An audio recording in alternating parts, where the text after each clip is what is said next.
As if the expectations for the Chicago Bears weren't already high enough, add another one to the list. Let's talk about it, people. What is going on? Yo, Faiz Sports Talk back at it with another video talking, of course, some NFL here to talk about the Chicago Bears. And here to talk about head coach Matt Eberflus being the odds-on favorite to become the coach of the year this upcoming season. So he is technically tied with another coach, which I'll get into in just a second here. But yes, he has the best odds to win coach of the year. So this is per DraftKings Sportsbook. Matt Eberflus is plus 900, tied with Jim Harbaugh, coach of the LA Chargers, also plus 900 to win coach of the year.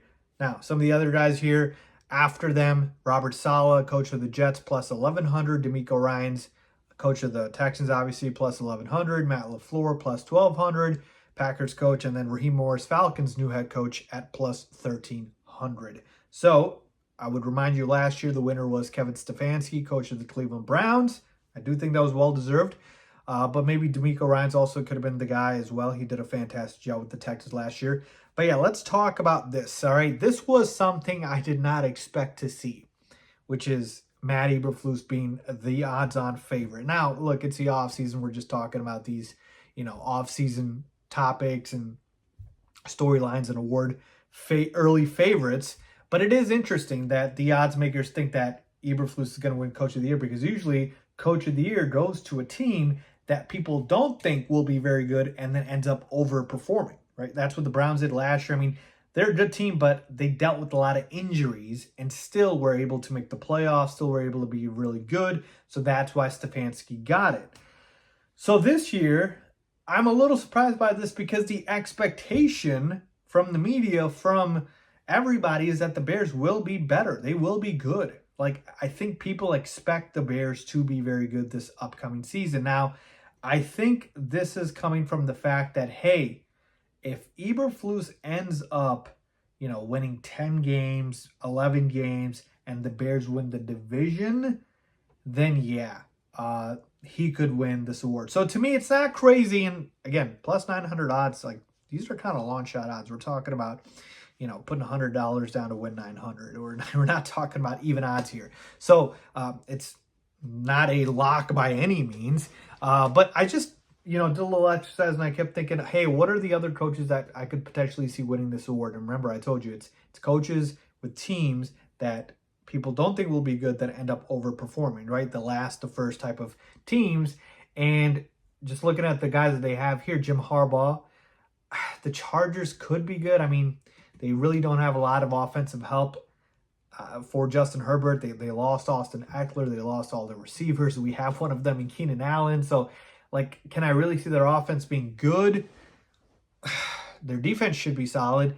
But I don't hate the Harbaugh pick, honestly, because the Chargers don't have high expectations, so they could surprise people. So I don't hate that one. Robert Saleh, I think that people expect the Jets to be good with Aaron Rodgers. So, I mean, if they win the division over the Bills or the Dolphins, I guess that's how Robert Saleh wins this. So I think people expect the Jets to be good, so a little surprised by that. DeMeco Ryans, obviously that's a good one, but the expectations now are going to be high because he won 10 games last year with the Texans and they won the division. Matt LaFleur is there, and Raheem Morris as well. I throw a couple other names here. The Panthers, right? Look, they were terrible last year. I'm not saying they're going to, be a top 2 team or top 3 team or anything, but could you see a world in which they win the division? It's a very piss-poor division in the NFC South. Dave Canales, their new head coach, I really like him a lot. He's the one who had the turnaround with Baker Mayfield and the Bucs last season. So that's a sleeper candidate I really like in the Panthers. Falcons are, again, another good one with Raheem Morris. What about the Rams with Sean McVay? Always written off, but McVay always gets the best out of them. There's a world in which they could, win the division over the 49ers. It's not a big odds there, but it's a slim chance, but it could potentially happen. What about Sean Payton with the Broncos? What if Bo Nix ends up being the guy, right? But he is in the division with the Chiefs, so that's what sucks. But overall, folks, Eberflus wouldn't have been my kind of quote-unquote favorite, but I do get it.